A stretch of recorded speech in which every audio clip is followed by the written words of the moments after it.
Welcome home to USA Global TV and Radio, a place where dreams take flight, with authentic storytelling, diverse perspectives and meaningful conversations, where global stories unite and bridges are built beyond all borders. Discover world-class education, entertainment, hope and inspiration. Together, we're building bridges worldwide. Subscribe to our channel, USA Global TV. Download our app, USA Global TV. Be our guest or join our team. Visit usaglobaltv.com. Thanks to our founder and executive producer, Dr. Jacqueline Kerbeck. Music score by Yeffy Tang from Cloud Road Music.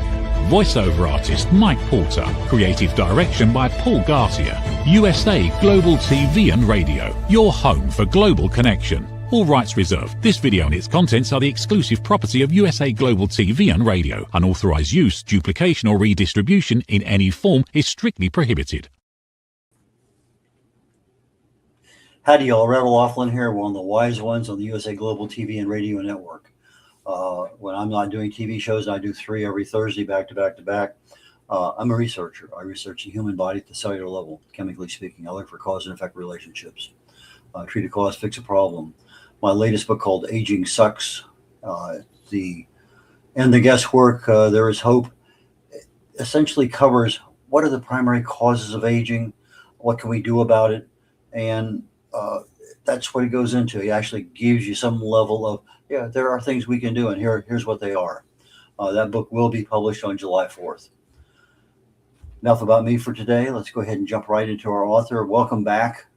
Different show today, like last time we did on the corner bookstore, but Alan R. Warren, please join me up here on stage.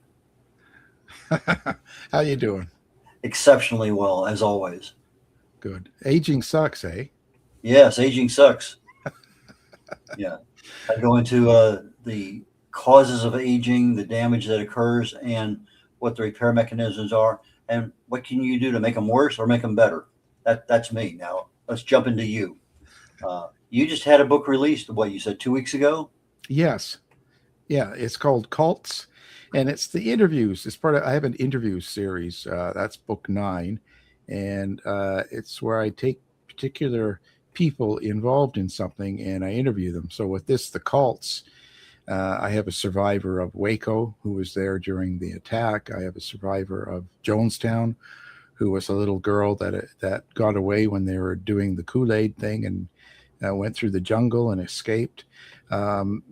So that's kind of the theme of it.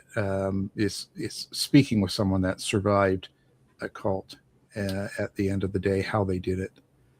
I remember the Jonestown thing down in South America, Guyana, wherever it was at. Yeah. That was pretty horrific. And so this young girl managed to protect herself and get away from everything. Yeah, and it's strange. She was only 5, and she managed to go like, I don't know what it was, 10 or 15 miles through the jungle to get to other people and eventually get out of the country and get back home. And that was all while all the Kool-Aid drinking and stuff like that was going on. So it's pretty amazing to get through that and to make it home so young, you know. How do you find people like that? Oh, well, she was a really nice lady. I felt sorry for her in a sense because it really set the course for her life, right? It wasn't, I mean, how can you go through all that, and lose your family and be a national media sensation in a sense for something like that, and then after the cameras go away, you have to move on. And I know she had a lot of struggles with drug addiction and all sorts of things through her teen and young adult life. So I think pretty amazing to come through all of that and come out on top. I think that's what I can say about her. But it's really tough to talk with people like that because you start to live through what they went through. And think about what you would do if you were in that situation, or how would you be strong enough to do that and to escape something like that. That's makes you think a lot. Do you do your own research, or do you have a private eye that you hire to go find the survivors? Oh no, I do it all myself. I've never hired a private eye. I couldn't imagine that because I mean, I guess you can, it's fine, but I get an idea and I want to talk to them person. A lot of times when I approach people too, when you find them, I want to explain to them what I want to do, how I want to do it, and see if they're okay with it. See what if they have any ideas or what they feel or what they want to do. Because sometimes you know, you find people and they're like, they don't want anything to do with it. They want no attention. They might have changed their name. They have a life now. The last thing they want to do is rehash something that happened 30, 40 years ago and bring that back into their current life. So I respect that totally. So that's sort of, I think that's why I don't involve a third person, like whether they're investigator or a research team or anything, because then it's up to them what they do and they have their hands involved, and I can't control that. And I'd rather be able to say, okay, fair enough. I have no problem with that, and then do something different or find someone different. So, Okay, so you mentioned already one that was down in South America. I know last time we talked, you mentioned something about a woman you interviewed with a translator in Germany or Austria or wherever.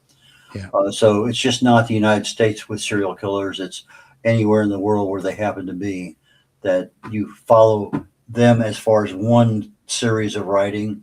But this cults book is one that is not necessarily, I guess they are still serial killers still, but these are survivors of serial killings, massive and not so much. Yeah, I wanted to put the emphasis on the people that survived it and how they survived it, and not all of it's good. You know, sometimes it doesn't turn out so well, and I mean that in a way of like when I had the guy that survived Waco, who was in Waco when the big battle happened with, you know, the ATF and FBI and all that, and people got killed. He survived it and came out of it, and was able to tell you what it was like from the inside and from his perspective, from his side, being a follower and being in that commune when they were attacked, and just sort of what went on, and then how he deals with it now. And I think the hardest thing is people like that quite often stick with their for a lack of a better word, religion. You know, so he still is waiting for David Koresh to return, and David Koresh to him is the only one that told the truth about God and the real story, and so, and he's not the only one, but he survived it and he went through all of that, and even now after all these years, he's waiting for David Koresh to come back and present himself, and so that's what I mean. It doesn't always turn out for the best. It doesn't always turn out good. Some people end up giving away their whole life, and that I think that's the hardest thing to deal with, is that they never just got through it and came out of it, like the lady down in Jonestown. She actually came out of it now and has a life and has moved through it. Some people are still sitting in what they were when it happened. Okay, so you started out following serial killers and writing books, and now you have this massive business empire, so to speak, and a radio show, and just a lot of things. So things have developed over time. So when you first started on the serial killer series, what did you envision would happen, 10, 15 years down the road? Actually, I didn't envision anything happening. I didn't think anything would come out of it. The first time I was producing a few podcast shows before I even got into radio, they were terrible and they weren't doing that good. And I didn't really kind of, in my mind, I wasn't going, well, this is going to turn into be a great, man, I'm going to do this and do that and all that. So it wasn't like anything like that. I had no vision in that way. I was just plunking away, and then I kind of got a break, and then it all sort of started building from there. I don't, I couldn't say I had any plan. And certainly what few ideas I did have, none of them turned out the way I wanted them. It all went in a different direction. And I think the biggest thing is it's a good thing because you learn from mistakes, you learn from directions you go in, and you kind of think, well, this would be cool, this would be great, and it's not. And then you kind of go, well, why? And then you start building off of that. And I think that's probably the best thing that could have happened to me, because then that led me in a better direction. So no plans. It's interesting. I talked last week about adaptability on my show that follows this one, about how our bodies adapt to things and get stronger. And today I'm talking about adaptability isn't enough. But I'm going to start a little bit with the health, but I'm going to start talking more about non-health issues, business and success. And it sounds like as you quoted, mistakes, lessons learned, you adapt, you know, go down a different road, hopefully not a rabbit hole too far. But okay, so you start, and now you have a half a dozen books and a dozen books. You have a lot of books. And so you have a time that you have to actually research, get police records, do your own media searches and all that kind of stuff. So you have part of your, I'm going to just summarize everything into a day or a week, part of a week that you're actually writing, researching. You have part of a week that you're doing a radio show. You have part of a week that you're marketing, like we are today. What does a typical quote week look like if you averaged it out? It's the same every day. For me, it's getting up 4 or 5 in the morning, walking the dogs for about 5 miles, coming back, my coffee, getting going, and it's being organized. So I like to be very organized and planned, but every single day I have a big list of achievements I've got to do, things I've got to get accomplished. And I just sort of try to follow that organization right through. So it could be, I could have 2 or 3 interviews scheduled. I could have a meeting with someone. And then I'll spend an hour or two on, because I have 5 or 6 cases running at a time. So I'll be updating each case, like where I'm at. Okay, so I've got this person got back to me, this one I can't find, and things like that. And then setting up appointments, meetings, talking, conversation, traveling if I have to. All of that goes on every day, and from the beginning until 6, 7 at night, when the dogs kind of look at me again, go, that's enough. They kind of, and so then I get out of it, walk them again, and then try to relax a little bit at night. But you got to work it every single day. And the more you put into it, the more you get accomplished. And I think the more that you see things that come up, you just go, okay, I'll do it now. I'll do this, And I think the big thing is you gotta stay busy when you're waiting. So when you're in that transition of waiting for someone to get back to you, or waiting for that to happen, or this interview, I've got an hour. What can I get done? And that's pretty much how my mind works. And that's good and it's bad, because if I have a lot of those still hanging at bedtime, I won't sleep. My mind will be going, I got to get this, got to get that, and add it and do this and stuff like that. So it's endless. You just got to keep working. The biggest thing is to keep organized. Yeah, that's the key to it all. Okay, tell us about your dogs. I have 3 acres, and so what I do is I'm a foster home officially for the SPCA, the pound, and so I take all small and medium dogs, and I take the older ones. I'm known as the old dog man because they're usually 10, 8, 15, whatever. And so they just come and they stay until I keep them. Very seldom any leave the house, because nobody wants the old dogs. They all want the puppies and the young ones and stuff. So right now I've got I just got an 8-year-old Chihuahua and actually a 2-year-old Jack Russell. I haven't had that young of a dog in a long, like 15 years, 20 years. Wow, energy. If you could bottle that young energy up. Even the other dog, the older dog, looks at him and is like, "Oh, are you kidding?" It's just like, slow down, buddy. Take a break.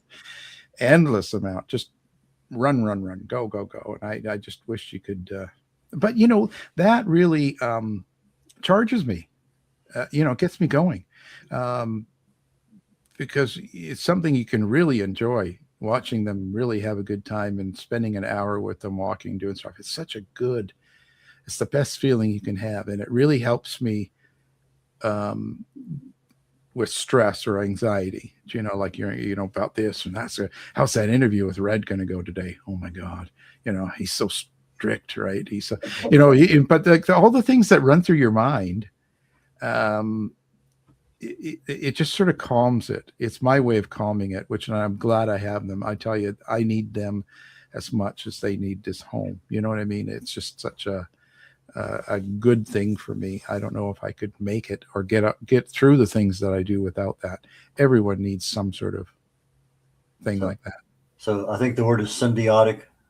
Yeah, it's true. I mean, and it's some people, I guess, will drink, and some people smoke, some people eat, some people, I don't know. We all do these things. For me, that's my go-to. That's and when I'm getting stressed or having a rough day, I'll even take them out for another walk. Let's go out or go for a drive and go do something. And it just breaks up that, because, we're dealing with a tough business. You know that yourself, right? It's not all roses and there's a lot of work that's involved. And I think it's good to have that balance.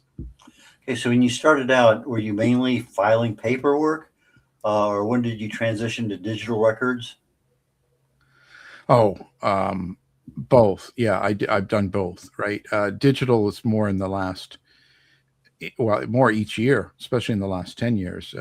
It's becoming easier and more adaptable. You can find things quicker and you don't have to travel as much, which is a good thing.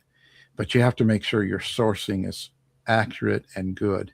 And you have to rely on what you're doing, because when you're putting out something in nonfiction, no matter what part of nonfiction, it has to be real. It has to be the thing that people can rely on. Otherwise, your reputation will go out the door. So it has to be real. It has to be a good source all the way around. And still, live good sources are really important, not just old newspapers and things like that, not just digital stuff. Going out and meeting people. There's nothing better, especially when you get into things like crime and cults, let's say, because you can actually experience them and how the situation has changed them, or what they've done through that time. And you can feel it and see it and hear it. And it's different than what you get from, let's say, an old newspaper, or even people that knew people and all that stuff. It's the real thing, and there's no replacement for that. So there's still a lot of that I do. It's not. You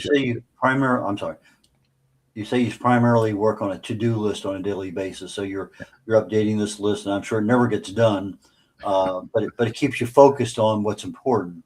And so you may have had something on the list like me 2 months ago, and it kind of fell off the edge, but I pick up these things. Okay, that needs to be put back on the list. Yeah. Or as you say, something comes in and now you got to put it on the list because it's new information. So how do you track your to-dos? Well, for me, I have my own list. It's like a calendar, but it's not. So it's a list, and I'll just keep putting things on it. And then when I get up and I've had the dogs some coffee, I go, oh, this person I can talk to here. This one I've got to do this. I've got this interview and that interview, and I've got this to do. I just sort of, I go through it in the morning, and then I go through it in the afternoon, and then at night, and I just keep updating whether I'm taking something off or adding something. And it bothers me in a sense that sometimes it'll be something I want to do, and it's on my list, and it doesn't get removed. So it stays there. And that really wears on me. I'll look at it, it's been there for 2 weeks, and I'm really getting anxious. So that is the hardest thing. But yeah, no, I just keep it I keep it simple in a sense that this is what you need to do, because things will complete in time. Like I don't put end dates on a lot of different projects. Articles and things I do for press or something that has a date, that's one thing. But a lot of my own books, I don't put like an end date, like oh, it has to be done by this. I rather complete books, and if I'm going to have a publisher or somebody involved in it, then I send out and try to sell it that way.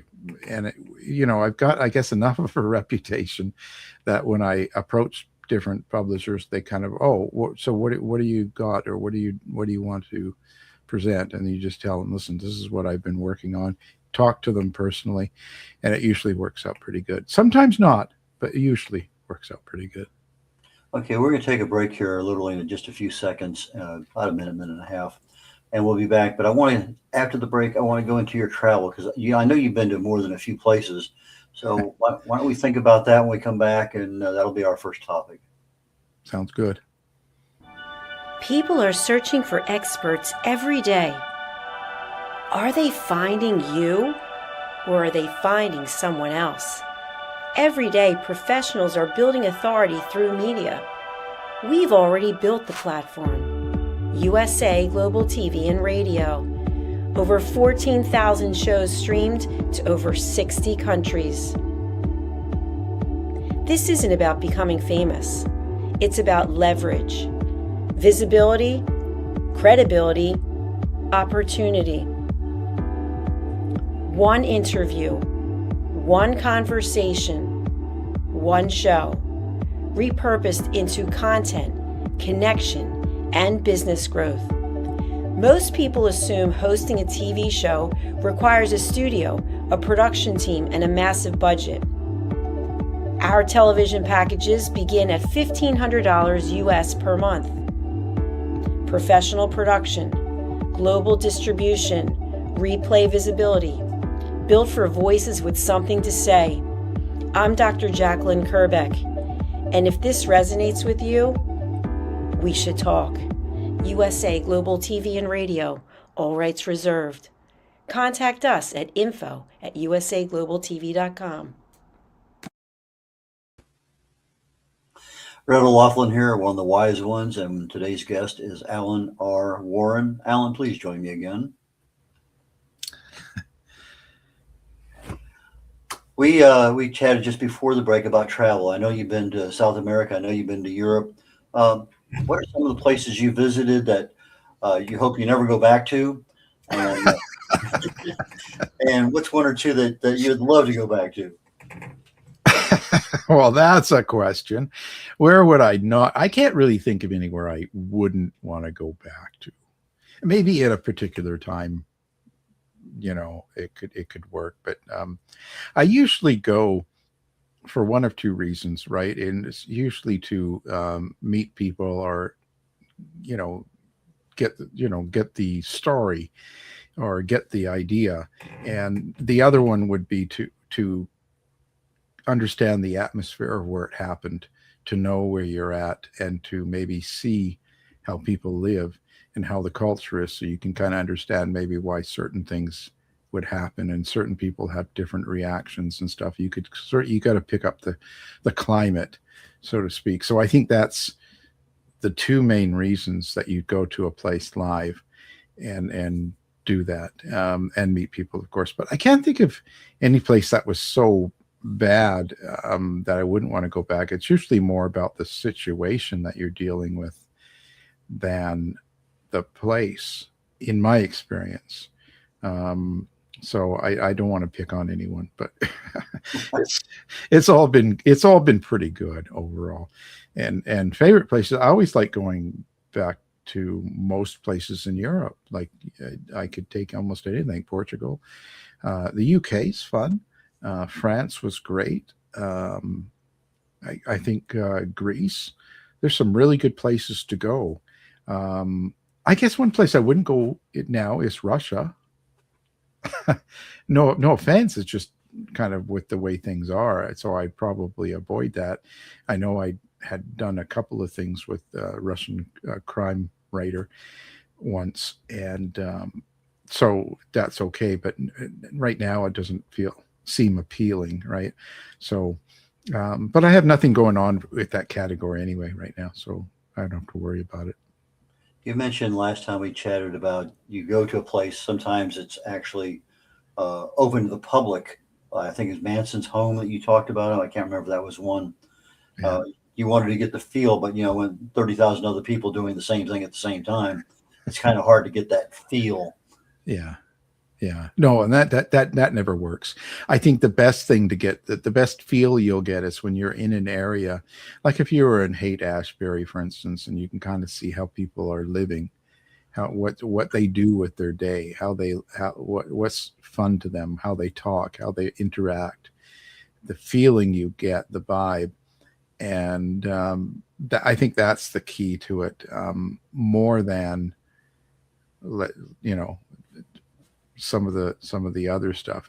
Yeah, so it's just more about just picking up the vibe of the community and where you're at, because sometimes things happen and it's in a really nice suburb of a great place and it's really pretty and you wouldn't expect it, but you can sort of get how that person probably grew up or lived a little bit better than without that. I think it's important to do that for me anyway, because I'm always writing from the setting and the timing, because that you need that to give a complete story, whether it be crime or whether it just be a love story. It doesn't matter what it is. I think you need that because you're missing the atmosphere and the timing and how people lived, and that so you're missing a big element. For me, that's how I do it.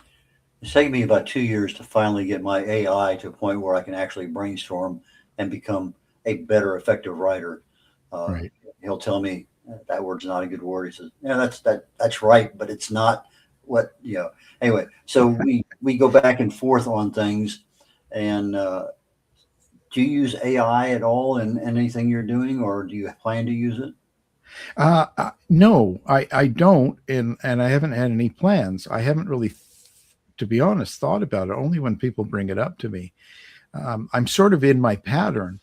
I'm doing what I do, and I don't really see any changes for me right now. And I think that, um, yeah, I guess I don't really have the time to learn and to get into the new AI system and then have it do things for me. I think that, I've set up enough connections and enough people and done a lot of things that, it's just easier to do what I do. Pick up the phone, or do this or do that, or send someone an email and start the ball rolling. Um, I would probably experiment a lot with it if I was young and starting out, and try to see where it could help and where I could make things better or make things easier to get information. But right now, I've just got it all so worked out. I haven't really given it much time to do. So probably not. I have no thought about it yet. Anyway, No perceived need at the present time. no, and it's taking the time. You know what I mean, to kind of get out and start picking up, like you said. Now you've got it down where you can do something and Yeah. work with it. I guess I just haven't made room for that yet. I haven't, you know what I mean, because I've had so much going on.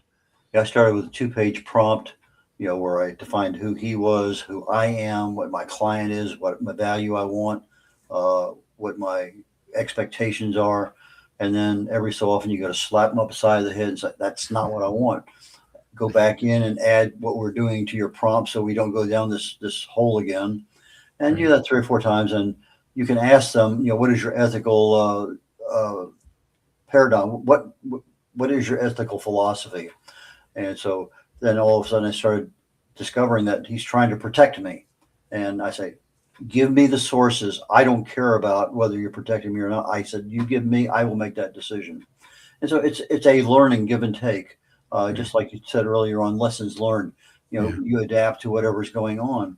And so I finally got to the point where now I can have a meaningful conversation on the weather, on just about anything that I want. I said, what's the weather going to be like? Well, what's the Madden-Julian oscillation say for Houston for this? And so now we start getting into some of the models, and we talk about 4 or 5 or 6 models that cover this, and then El Nino coming in. And so I get really into some of the details because he can go find stuff and interpret it a different way. We still have some disagreements. There's about 2 topics that that's not what I believe, but I understand you're getting stuff that's what the culture says. Okay, I'll live with it. Yeah. Yeah, I like I said, I have not put the time in, and maybe next year or later this year I will. I don't know, it's hard to say. Tell us about your radio show.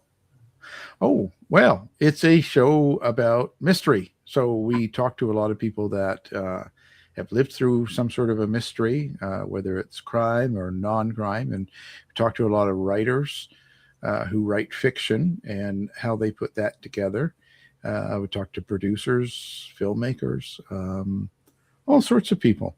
And it's been, we've done 15 years. We're in year 16 now. It's syndicated on several stations as well. So I've kind of, been around.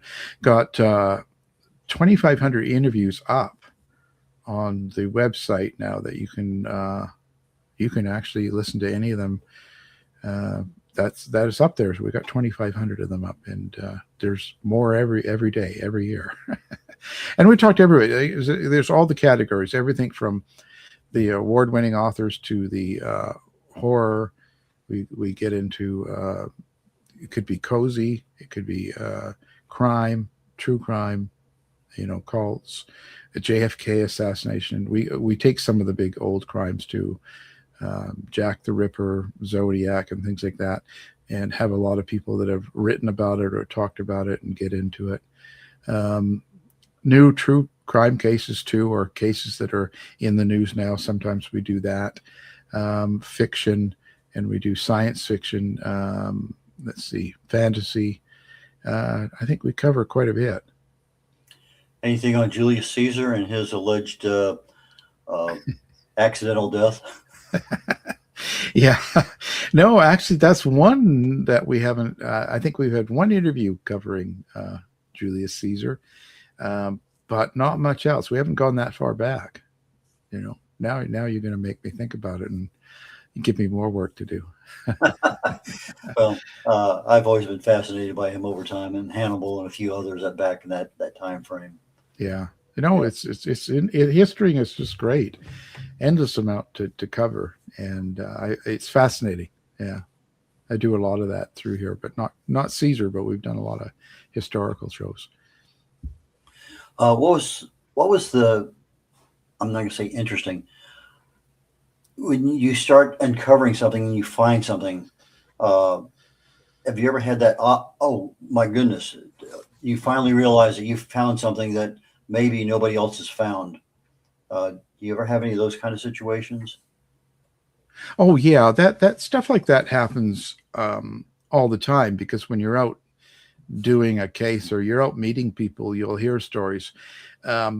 Sometimes that makes it harder, but because when you're out doing a case and research and you're talking to a lot of people, all of a sudden people start telling you stories about, behind the scenes. And some of them are pretty wild. But then in order to use that, you have to try and confirm it. And that's the toughest part, because you'll hear gossip basically about what was going on with this person, and this guy's a murderer, and he was sleeping with the sister of this one, and she was the one that got murdered and stuff. So you start hearing all these stories, but you have to go out there and it takes longer, because then you have to go, well, is this true, or is this some sort of made up thing? And then you have to go find other people and talk. So they end up dragging it out even more. I don't know if that's the best thing, but yeah, that's it happens all the time. But 90% of them aren't what they turn out to be, like what you hope they would turn out to be. Usually it's not substance. It's just a lot of feeling and emotion, and comes out in words, and it's not necessarily something you can use, but that happens in all the stories too. Now, you've also gone into prison and talked to people there that have committed the crimes. Yeah. How difficult is that to get in? I assume that the perpetrator is the one that has to give you permission, but is there other permissions that have to be gotten also? Oh yeah. So first of all, you find out where they're at, like what prison, what country, what area of the country, and then you have to approach the country prison system, whatever that is, to see if you can visit and what their rules are. Usually it's like an application form. You fill out all, 2 or 3 pages, you send it in, someone gets back to you, and then they tell you, they if you're passed and approved, then they tell you what the rules are. Some places you can't bring cameras, some not even pens and papers, some you can bring a recording device. There's all these rules, and some are like maximum, let's say 20 minutes per day you can visit someone that's a prisoner like that. I've come across all sorts of different. So you get all that set up and you find out which prison they are in specifically. Then you approach them with your approval, and that prison itself will go through a little process and then tell you yes or no, and then they have to talk to the prisoner or the representative, and then you go from there. And so, yeah, some of them are long, some of them 6 months to get in. So maximum security prisons, do they allow that? Yes, some no. Again, I've come across all of it. In general, no. In general, they're a lot stricter. You can get in, but you go through a lot to get in, and there's a lot of times you can't even bring pen and paper or nothing. You go in and you're allowed 15 minutes twice in 1 week, and it takes a lot of time. Yeah, and you go in there really, and you sit there and you can eat. It's not enough time, in my view, but that's just how it is. We're getting ready to close out the show here just in a couple minutes. How do people get in touch with you? How do they see your radio show? How do they listen to your radio show? I don't know. Is that also a video presentation nowadays? I know a lot of them are. And then the third thing is, how do they get your books? Well, my website, alanrwarren.com, and there's also the houseofmysteryradio.com, and they're connected, so you can click on one and then you could hit radio shows and it takes you to the shows or to the books. On that site, it gives you all the places that air the show, and the platforms. It gives you a link to most of them. It also gives you a link to all the books. The books are sold in most stores, and as well as, of course, online, Amazon and things like that, or whatever place you deal with. Or you can get it through the website. If you want a signed book and I'm not there, of course, I can get a signed book out to you. And again, the shows, all the old ones are up. They're on most platforms, everything from YouTube right through. Most are not video. We don't do video. We're doing radio. But on the YouTube, if it wasn't a video one, we have pictures of the books or maybe the guest or certain things all running through the show. So yeah, we don't do a video presentation. Do you have a YouTube channel? Yes, and that's just House of Mystery Radio. House of Mystery Radio. Yeah. On YouTube. Yeah. Okay. Yeah. For our audio audience, they'll be joining us later on today. Alan, ALANR Warren, WARREN.com. And you said House of Mystery Radio. Yeah, so .com as well. .com. Yeah. Alan, I really enjoyed our first conversation not long ago, and this one I think I enjoyed better. So I'm good. going to bid you adieu, and I'm sure we're going to bump into each other down the road. So. Oh yeah, hope so. Well, thank you very much for taking the time and hosting.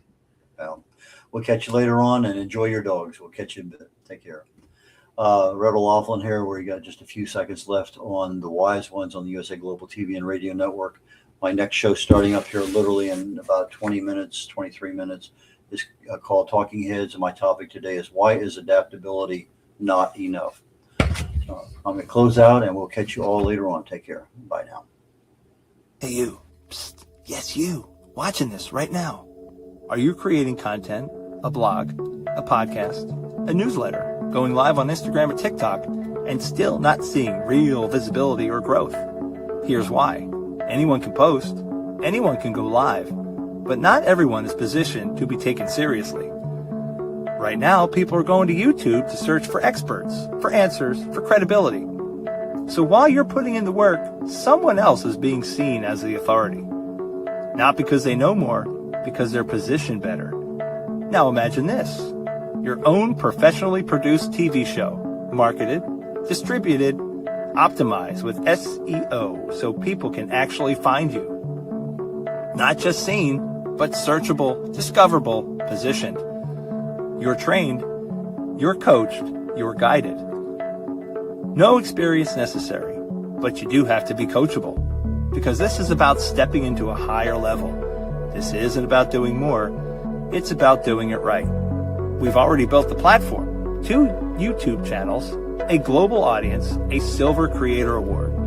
So the question is, how much longer are you going to rely on temporary visibility when you could be building real authority? If you're ready to be seen differently, go to usaglobaltv.com and apply to host your own show. This is for individuals who are serious about investing in their visibility, their credibility, and their growth. If that's you, we're ready. USA Global TV and Radio, where your voice becomes your platform. Executive producer, Dr. Jacqueline Kerbeck. Videographer, Paul Garcia. Voiceover, Ed Vargas. All rights reserved. This production is the exclusive property. Thank you, viewers and listeners of USA Global TV and Radio, for joining us today. We're honoured to have your time and attention as part of our global community. At USA Global TV and Radio, we believe in the power of authentic conversations, meaningful connections, and creating a world of possibilities together. Want to be part of something bigger? Join our team of elevated listeners at usaglobaltv.com, a space where your voice matters and your ability to listen transforms relationships. Stay connected with us across all our platforms for thought-provoking discussions, expert insights, and empowering stories. Subscribe to our channels at youtube.com/c/usaglobaltv. Follow us on social media and explore the endless opportunities we're creating for growth, learning, and inspiration. Together, we're not just broadcasting, we're building bridges and changing lives one conversation at a time. For inquiries, contact us at info@usaglobaltv.com. Produced by Executive Producer and Director Dr. Jacqueline Kerbeck. Voiceover by Mike Porter. Creative direction by Paul Garcia. All rights reserved. Visit usaglobaltv.com to view our full terms and conditions.